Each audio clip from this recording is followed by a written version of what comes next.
Hello dear students, welcome to physics time. हम कर रहे हैं Punjab state board of technical education के अप्लाइड फिजिक्स के फर्स्ट सेमेस्टर का सिलेबस। इसका चल रहा है अभी first chapter units and dimensions. आज उसका लेक्चर है जिसमें हम स्टडी करेंगे एरर्स इन मेजरमेंट्स। तो सबसे पहले थोड़ा सा रिव्यू करते हैं। मेजरमेंट क्या होती है? कोई भी फिजिकल क्वांटिटी जिसको आप मिन, तोल, गिन सकते हो, वो फिजिकल क्वांटिटी होती है। ठीक है, जैसे कि mass, length, time, area, volume measure करो या कैलकुलेट करो, है ना। मेजरमेंट, जब भी आप किसी चीज की मेजरमेंट करोगे तो उसमें गलती होगी ही होगी, कुछ ना कुछ गलती, कुछ ना कुछ मेजरमेंट में मिस्टेक होगी, जिसको हम बोलते हैं एरर क्या है?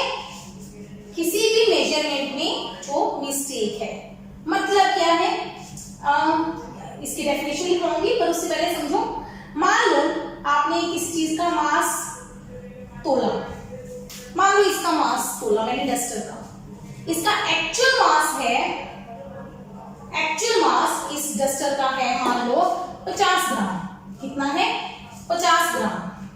मैंने पहले स्टूडेंट को दिया, स्टूडेंट 1 फर्स्ट स्टूडेंट को दिया, इसका भार तोल के लाओ। उसने कहा जी इसका भार है 49 ग्राम।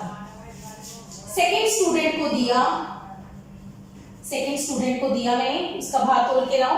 उसे अलग से तोला, अलग इंस्ट्रूमेंट से तोला। उसने कहा जी इसका मास है 51 ग्राम।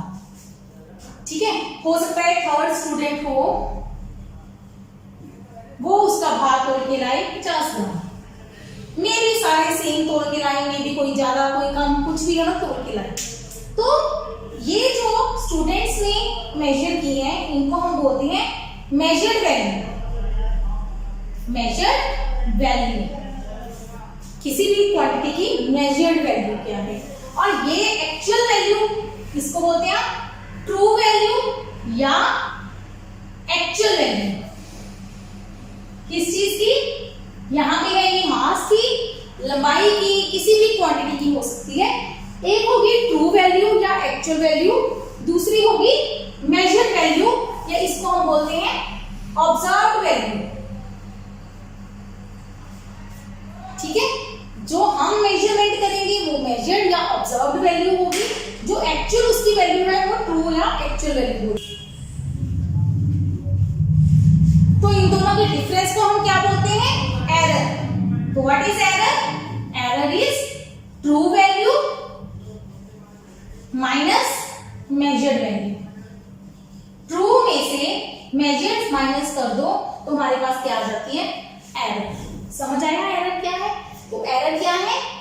The difference between true value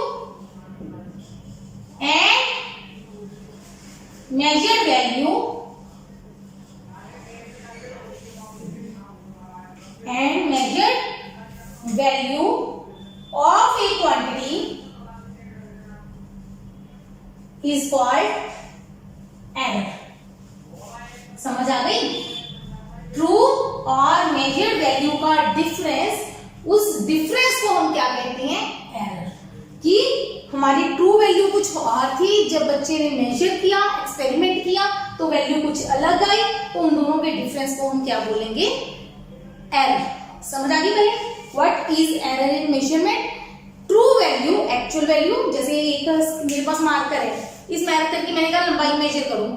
actual लंबाई है मान लो इसकी 10 सेंटीमीटर, किसी ने कह दिया 10.1 सेंटीमीटर है, किसी ने मेजर कर लिया 10.5 सेंटीमीटर है। तो जो एक्चुअल और मेजर वैल्यू का जो डिफरेंस आएगा उसको हम क्या कहेंगे? एरर। फिर इसके टाइप्स करेंगे, डिफरेंट कई टाइप्स की एरर पढ़ाएंगे, वो आगे समझ में आ जाएगा, तब मैं मेथड भी करवाऊंगी। ठीक है, तो अभी करते हैं। Next topic is types of error.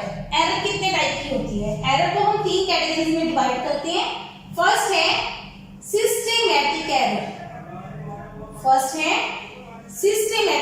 Error. दूसरी है ग्रॉस एरर। थर्ड है रैंडम एरर। 3 तरह की एरर है। First systematic, second gross third random error. ठीक है, अब सिस्टमैटिक एरर कौन सी एरर है? The cause is known, so it can be eliminated.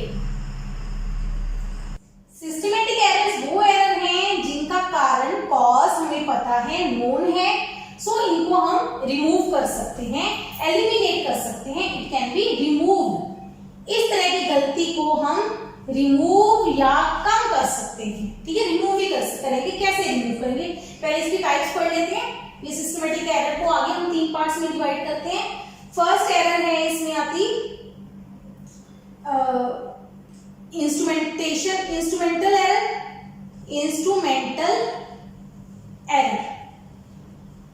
ये कौन सी एरर है? इंस्ट्रूमेंट की एरर, मतलब इंस्ट्रूमेंट में मिस्टेक है। इंस्ट्रूमेंट में मिस्टेक किस तरह की हो सकती है? जैसे कि आप ये लगा लो, ये मैं बना रही हूं वोल्ट मीटर या एमीटर। ये वोल्ट मीटर के स्केल आपने शायद लैब में देखे हो, ऐसे कुछ स्केल बने होते हैं। ठीक है, 0 10 तक, ऐसे 0 से 10 तक। ठीक है, एक इसमें रीडर लगी होती है, सुई लगी होती है। अगर वो जो सुई है वो 0 पे नहीं है, जब इंस्ट्रूमेंट बंद है, जब कोई करंट पास नहीं हो रहा, वोल्टेज नहीं है, वोल्ट मीटर या एमीटर लगा लो, आप एग्जांपल समझा रही हूं, या आप अपना सिंपल स्केल ले लो, स्केल की 0 टूटी हुई है, तो आप 0 से रीडिंग नहीं लोगे। ठीक है, ये हमारा वोल्ट मीटर है। अब देखो क्या हो रहा है, जब हमारा वोल्ट मीटर बंद है, कोई वोल्टेज नहीं आ रही, तो ये जो नीडल है वो 0 पे आनी चाहिए। नीडल किस पे आनी चाहिए? 0 पे। 0 वोल्टेज है, लेकिन वो 0 से या तो पीछे है या 0 से आगे है। इसका मतलब जब आप इंस्ट्रूमेंट ऑन करोगे, मान लो 5 तक आ गया, सेंटर में आ गया, ठीक है, सेंटर में लाइन आ गई, इसका मतलब क्या वो 5 वोल्ट हुआ? नहीं, यहाँ पे वो 5 से ज्यादा है, यहाँ पे वो 5 से कम है। तो इस तरह की एरर को हम बोलते हैं इंस्ट्रूमेंटल एरर। इंस्ट्रूमेंट में कौन सी एरर है? 0 एरर, कि इंस्ट्रूमेंट की 0 मैच नहीं कर रही रीडिंग, मतलब जो नीडल है वो 0 पे नहीं आ रही, स्टार्टिंग 0 से नहीं हो रही। तो इस तरह की एरर को हम क्या बोलते हैं? इंस्ट्रूमेंटल या 0 एरर। तो इस तरह की एरर को हम रिमूव कर सकते हैं बाय अप्लाइंग, क्या करके? करेक्शन लगा के हम इस तरह की एरर को क्या कर सकते हैं? रिमूव कर सकते हैं। फर्स्ट समझ आ गई? सिस्टमैटिक एरर में फर्स्ट एरर है इंस्ट्रूमेंटल एरर, जिसमें आ जाती है 0 की एरर या एक आध और एरर होती है, मतलब इंस्ट्रूमेंट में कुछ गड़बड़ है, तो इंस्ट्रूमेंट को प्रॉपर सेट करके हम इस तरह की एरर को क्या कर सकते हैं? रिमूव कर सकते हैं। सेकेंड इसमें एरर आ जाती है पर्सनल एरर। सेकेंड इसमें एरर आ जाती है पर्सनल एरर। पहली आ जाती है इंस्ट्रूमेंट की एरर, कि इंस्ट्रूमेंट की जो 0 है वो 0 पे में, जो नीडल है वो 0 पे नहीं आ रही, इसका मतलब इंस्ट्रूमेंट में एरर है। ठीक है, वो एरर को हम रिमूव कर सकते हैं करेक्शन लगा के। वो करेक्शन आपको लैब में सिखाई जाएगी कि कैसे लगाते हैं। सेकेंड एरर आती है पर्सनल एरर। पर्सनल एरर क्या है? मान लो इसी रीडिंग को, यही वाला हमारा वोल्ट मीटर है, मान लो ये रीडिंग यहाँ पे आ रही है, यहाँ पे क्या नंबर है? 1 2 3 4 5 नंबर पे आ रही है। एक बच्चा इधर से रीड कर रहा है, first student first, student second centre से देख रहा है, स्टूडेंट थर्ड राइट साइड से देख रहा है। एक बच्चा सेंटर से देख रहा है, एक लेफ्ट से देख रहा है, एक राइट से देख रहा है। इस रीडिंग, सेम रीडिंग को, तो जब 1 नंबर स्टूडेंट है, उसको ये सुई थोड़ी सी उधर दिखेगी, उसको क्या रीडिंग दिखेगी? रीडिंग उसको क्या लगेगी कि ये रीडिंग 6 पे जा रही है। इस वाले स्टूडेंट को ये रीडिंग क्या लगेगी? 5 पे। इस वाले की रीडिंग क्या आएगी? 4 पे। अब देखोगे ये करके, अगर आप मान लो ऐसे भी समझ सकते हैं इसको, आपने एक पाइप में, घर में आपके सिलेंडर होंगे, कुछ ऐसे बॉटल्स होंगी मेजरमेंट वाली, आप करके देखना, ऐसे स्केल लगा हो जिसके ऊपर, ठीक है, उसमें पानी भर लिया, ठीक है। एक बच्चा यहां से रीडिंग देखना, एक थोड़ा सा नीचे होके देखो, एक थोड़ा सा ऊपर से देखो, आपको रीडिंग अलग अलग दिखेगी, ठीक है। क्या होगा, आप रीडिंग जहां तक आपकी चीज फील है आपको वो आंखों के पास रखनी है, बिल्कुल सीध में, ठीक है। तब आप सही रीडिंग नोट करोगे। अगर आप उससे लेफ्ट राइट या ऊपर नीचे होके रीडिंग नोट कर रहे हो तो उस रीडिंग को उसमें गलती आएगी, उसको हम बोलते हैं पैरालैक्स। क्या बोलते हैं, पैरालैक्स। एक्चुअल में आपको रीडिंग के बिल्कुल सामने होना होगा, तब आप सही रीडिंग नोट करोगे। मतलब अगर नीडल सेंटर में है तो आपको सेंटर में होके देखना है, अगर नीडल यहाँ पे है आपको साइड में होके देखना है, बिल्कुल इसके ऊपर। आपकी आंखें बिल्कुल नीडल के ऊपर होनी चाहिए, तब आप सही रीडिंग नोट करोगे। अगर आप नीडल के ऊपर से रीडिंग नोट नहीं कर रहे हो तो आपकी रीडिंग में क्या आएगी, एरर। तो ये एरर कौन सी एरर है, पर्सनल एरर, पर्सन की वजह से एरर आती है, ठीक है। पर्सन की गलती है रीडिंग नोट करने में।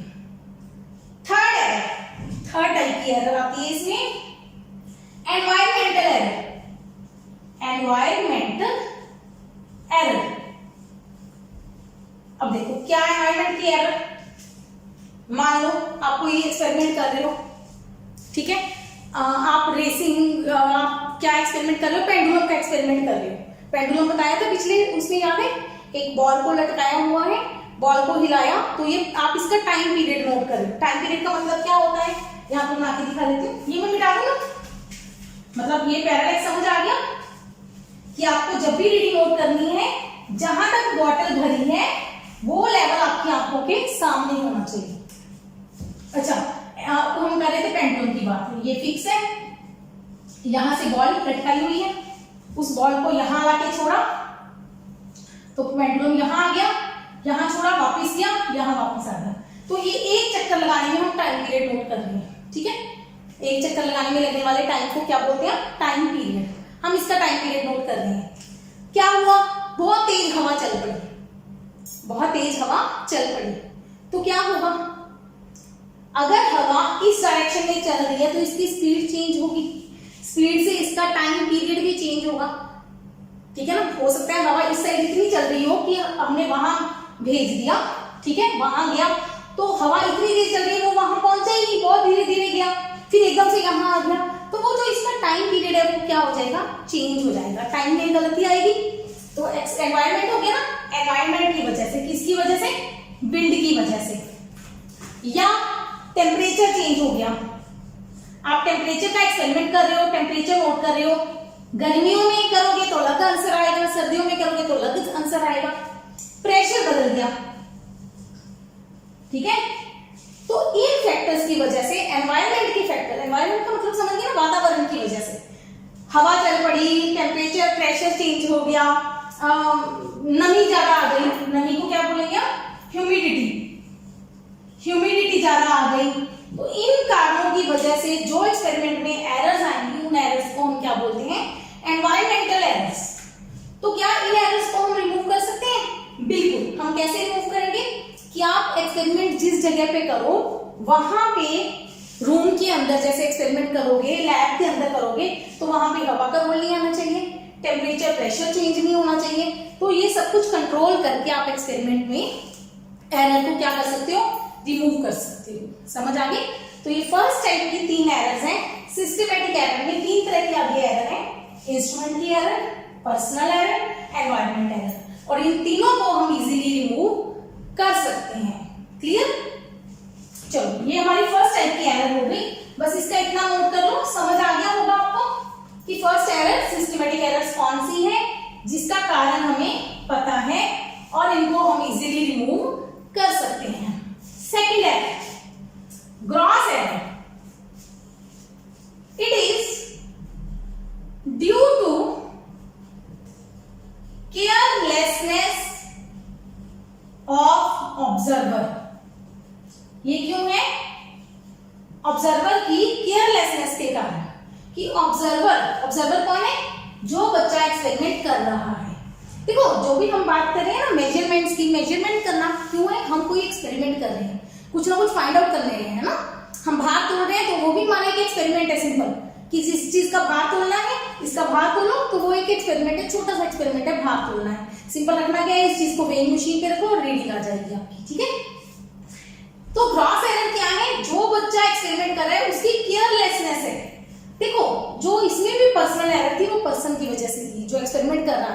ठीक है, उसमें क्या है, आपने सिर्फ रीडिंग सीधी नोट करनी है। अब इसमें केयरलेसनेस क्या है, इसमें ना इंस्ट्रूमेंट गलत है, ना एनवायरमेंट चेंज है, बच्चा गलत कर रहा है। गलत क्या कर रहा है, इंस्ट्रूमेंट, मान लो इंस्ट्रूमेंट गिव्स रीडिंग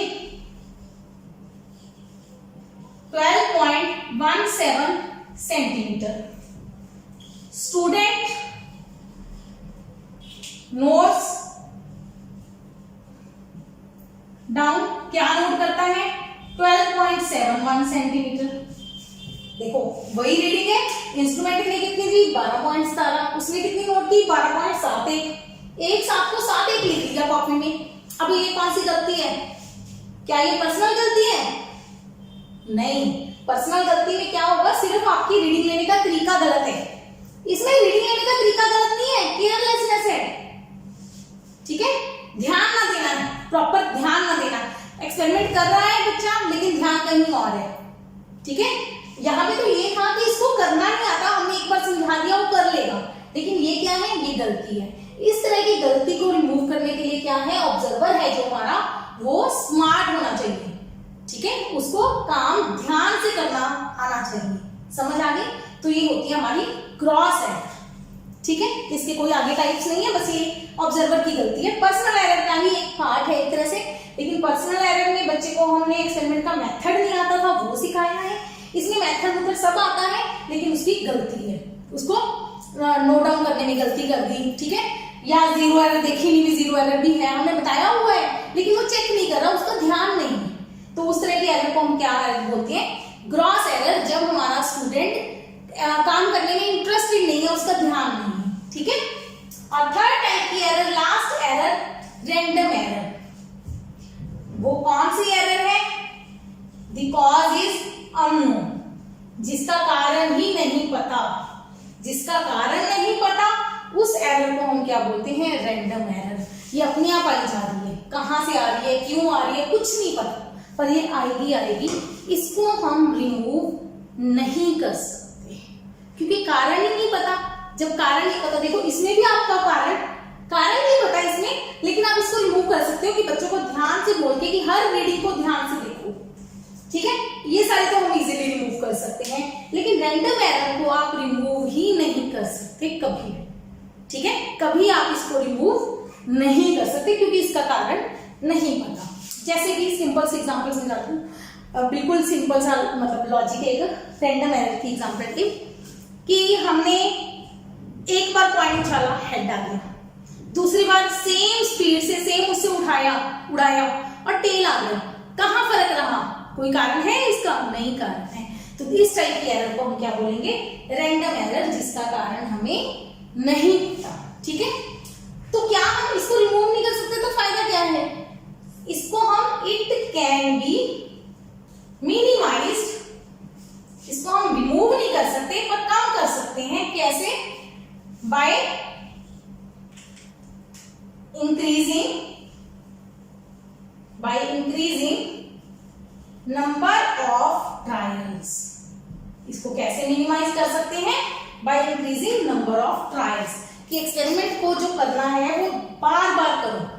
एक्सपेरिमेंट को एक बार में रीडिंग नहीं लेनी, कम से कम 10 बार 15 बार एक्सपेरिमेंट रिपीट करो, तो उससे ये रैंडम एरर कम हो जाएगी, खत्म नहीं होगी, लेकिन इसको कम किया जा सकता है। कैसे, by increasing the number of trials. ठीक है, that's all about types of error. चलिए अब आगे चलते हैं, एब्सोल्यूट एरर। एब्सोल्यूट एरर किसको बोलते हैं, वही जो सिंपल एरर की डेफिनेशन पढ़ी है हमने, डिफरेंस बिटवीन, ये शॉर्टकट ले लिया था मैंने, between true value and measured value. Difference between true value and measured value is called absolute error. ठीक है, तो एब्सोल्यूट शॉर्टकट लिखूंगी, ABS, absolute error is equal to true value minus measured value, true value minus measured value, इसको बोलते हैं हम absolute error. ठीक है। If true value is not given, अगर आपको ट्रू वैल्यू ना दी जाए, अगर ट्रू वैल्यू नहीं पता किसी चीज की, देन क्या करेंगे, then mean value is true value. तो मीन वैल्यू को हम लेते हैं ट्रू वैल्यू। मीन का दूसरा नाम है रजे एवरेज वैल्यू। अब ये क्या चीजें बोल रही हूं, एग्जांपल से समझ लो। Let mass of a ball is measured as, मान लो किसी बॉल दी, मैंने आपको एक उसका मास बोला अलग अलग बच्चों को। पहले बच्चे ने मास निकाला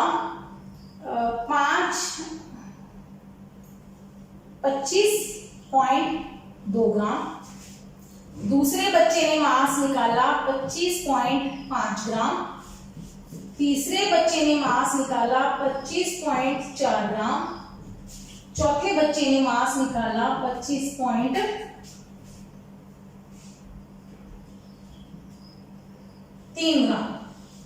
4 वैल्यूज आपकी 25.2, 3, 4, 5, ठीक है।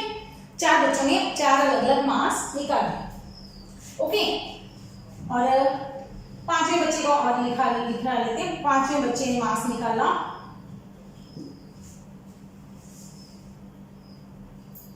25.6 ग्राम। 5 बच्चों ने रिजल्ट निकाले, 5 डिफरेंट रिजल्ट निकाले। तो हमारे पास ट्रू मास, एक्चुअल मास नहीं पता कि एक्चुअल मास बॉल का कितना है, पता नहीं है। तो अब क्या निकालो, एवरेज।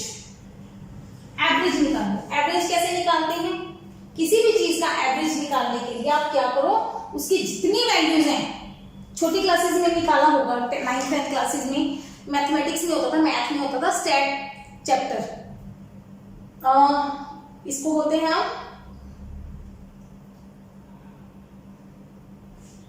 स्टैट चैप्टर में आपने एवरेज निकाली होगी। कैसे, चीजों को जोड़ दो, सारी चीजों को जोड़ दो, किया है, प्लस 25.6, कितनी है चीजें, 1 2 3 4 5, 5 से डिवाइड कर दो, किया है। इसको बोलते हैं हम एवरेज वैल्यू या मीन वैल्यू, ठीक है। ऐड करो राजे, करो अपने आप।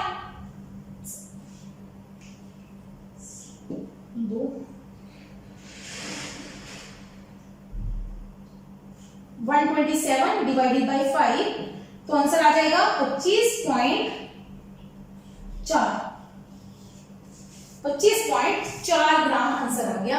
ये हो गया हमारा एवरेज मास। इसी एवरेज को हम लेंगे ट्रू वैल्यू। इसी को हम क्या लेंगे, ट्रू वैल्यू। अगर तो ट्रू गिवन है फिर तो ठीक है, अगर नहीं गिवन है तो एवरेज वैल्यू को हम क्या मानेंगे, ट्रू वैल्यू, ठीक है। तो एब्सोल्यूट एरर क्या होगी, एब्सोल्यूट एरर को हम शो करते हैं इस ट्रायंगल लगा के, डेल्टा, इसको बोलते हैं डेल्टा, डेल्टा M1। पहली चीज में कितनी एरर है, और एवरेज वैल्यू या ट्रू वैल्यू को हम लिखते हैं ऊपर बार लगा के। क्या लिखते हैं, ऊपर बार लगा के। तो डेल्टा M1 क्या होगा, M बार माइनस M1, तो true minus measured, true minus measured, true ये हो गई, मेजर्ड ये हो गई, तो ये आ गई एरर। एरर कैसे निकालते हैं, ट्रू में से मेजर्ड माइनस कर दो, तो 25.4 माइनस 25.2, तो कितनी आ गई, 0.2 ग्राम। ये होगी हमारी absolute error. Second absolute error निकाल लोगे अपने आप, M बार माइनस M2। M बार कितना हो गया, 25.4 माइनस 25.5 माइनस 0.1 ग्राम। ऐसे करके आप सबकी एब्सोल्यूट एरर निकाल सकते हो। निकाल दें हम, साइड में लिखो, ये नोट कर लो। डेल्टा M3 कितना आएगा राजा, अपने आप निकालना, 0.0 ग्राम। डेल्टा M4 0.1 ग्राम। डेल्टा M5 माइनस 0.1 ग्राम। ठीक है, चेक कर लेना। माइनस 0.2 ग्राम आता है यहाँ पे, 5 माइनस करेंगे 1, यहाँ पे 2 ग्राम आएगा, यहाँ माइनस 0.2 ग्राम। ठीक है, सबकी आप एब्सोल्यूट एरर्स निकाल लो अलग से। ठीक है, मैं इसका टेबल दोबारा साइड पे बना रही हूँ, इसको अगले पार्ट में यूज करेंगे हम। मैं इसको ना वैल्यूज को दोबारा यहाँ पे लिख देती हूँ साइड में। M1 25.2, M2 25.5, M3 25.4, M4 25.3, M5, अभी पीछे जो एग्जांपल लिखी थी उसको मैंने साइड पे लिख दिया। पांचों मासेस, एवरेज और ये 5 क्या है, एब्सोल्यूट एरर्स। अब नेक्स्ट टॉपिक इसमें पूछते हैं what is mean absolute error. What is mean absolute error? It is क्या है, average of magnitude of absolute errors. बस ये डेफिनेशन लिखनी है, average of magnitudes of absolute errors. बस क्या है ये, इसको कैसे लिखना है, इसको ऐसे लिखना है डेल्टा एम बार। देखो जब भी आपने एवरेज निकालनी है, एवरेज को किससे लिखते हैं, बार से। एवरेज को किससे लिखते हैं, बार से। अब ये क्या है, मीन का मतलब एवरेज, एब्सोल्यूट एरर को किससे लिखते हैं, डेल्टा एम से। मीन लेना है तो ऊपर लगा दो बार। ठीक है, समझ आ गई। एब्सोल्यूट एरर का मीन तो क्या लेंगे, सारी एब्सोल्यूट एरर्स को जोड़ना है। जोड़ना कैसे है, मैग्नीट्यूड लेके। मैग्नीट्यूड का मतलब है पॉजिटिव नेगेटिव छोड़ के, मैग्नीट्यूड का मतलब है पॉजिटिव नेगेटिव नहीं लेना। अब देखो सिंपल हो, इसको कैसे लिखते हैं, डेल्टा M1 बार प्लस डेल्टा M2। ये साइडों पे जो लाइनें लगा रही हूं मैं इनको बोलते हैं magnitude, plus delta M3 magnitude plus delta M4 magnitude plus delta M5 magnitude. पांचों का मैग्नीट्यूड डिवाइडेड बाय 5। अगर 10 है तो 10 से डिवाइड कर दो। मैग्नीट्यूड मतलब पॉजिटिव नेगेटिव नहीं है ना, 0.2 प्लस इसकी वैल्यू कितनी है, माइनस छोड़ दो, अगली वैल्यू 0, अगली वैल्यू 0.1, अगली वैल्यू 0.2 डिवाइडेड बाय 5। कितना हो गया, 0.6 डिवाइडेड बाय 5 तो 0.12। ये आ गई मीन एब्सोल्यूट एरर। समझ आ गई, मीन एब्सोल्यूट एरर। और नेक्स्ट है रिलेटिव एरर। वैसे इसमें एक और चीज आनी है, अगली वीडियो में उसका समझाऊंगी कैसे करनी है इसको ना, क्योंकि इसके कितने डेसिमल है, 1 डेसिमल। तो इसमें भी कितने डेसिमल चाहिए, 1 डेसिमल। तो इसको 1 डेसिमल तक लिख लो सर, 2 डेसिमल तक नहीं जाना इसमें, क्योंकि इसमें कितने डेसिमल है, 1। मतलब डेसिमल का मतलब 1 डेसिमल के बाद 1 अक्षर है, तो इस आंसर में भी डेसिमल के बाद कितने अक्षर आने चाहिए, 1 अक्षर। हर क्वेश्चन, हर चीज में देखो, यहाँ पे डेसिमल के बाद 1 था ना, मतलब चाहे 2, 5, 4 एक अक्षर डिजिट था, तो हर जगह पे मैंने डेसिमल के बाद कितने डिजिट रखे हैं, 1 डिजिट, 2 डिजिट नहीं होनी चाहिए। ठीक है, उसको छोड़ना होता है, वो कैसे छोड़ना है नेक्स्ट वीडियो में इसका आएगा डिटेल। रिलेटिव एरर कैसे निकालते हैं, इट इज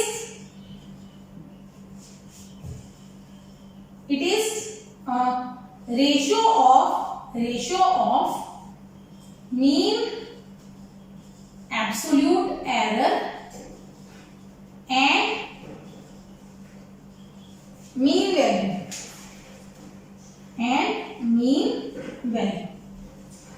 क्या है, रिलेटिव एरर किसको बोलते हैं, relative error is equal to mean value.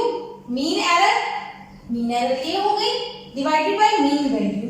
Mean value कौन सी थी, ये वाली। तो 0.1 डिवाइडेड बाय 25.4, जो भी ये आंसर आएगा वो हमारी क्या होगी, रिलेटिव एरर। ठीक है, और last error percentage error.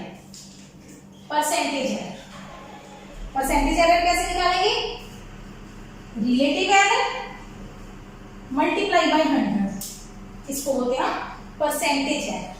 Relative error जो भी आई आपकी 0.1 डिवाइडेड बाई 25.4 गुना 100 कर दो तो वो हमारी क्या बन जाएगी, परसेंटेज एरर। खत्म। बस ये आपने 5 चीजें याद रखनी है। मीन वैल्यू क्या है, एब्सोल्यूट एरर क्या है, मीन एब्सोल्यूट एरर क्या है, relative error and percentage error क्या है। बस यहाँ पे हमारी एरर्स की सारी टाइप्स और एरर्स कैसे निकालते हैं वो सारी आपको समझ आ जाएंगी। क्लियर? तो यहाँ पे आप इस चीज की प्रैक्टिस कीजिए। जो भी डाउट हो हमें मेल कीजिए, ये मेरी मेल आईडी लिखी हुई है, इस पे मेल कीजिए, मैं आपको जरूर रिप्लाई करूंगी। ओके, तो इसकी प्रैक्टिस करते रहिए। Keep watching, keep learning.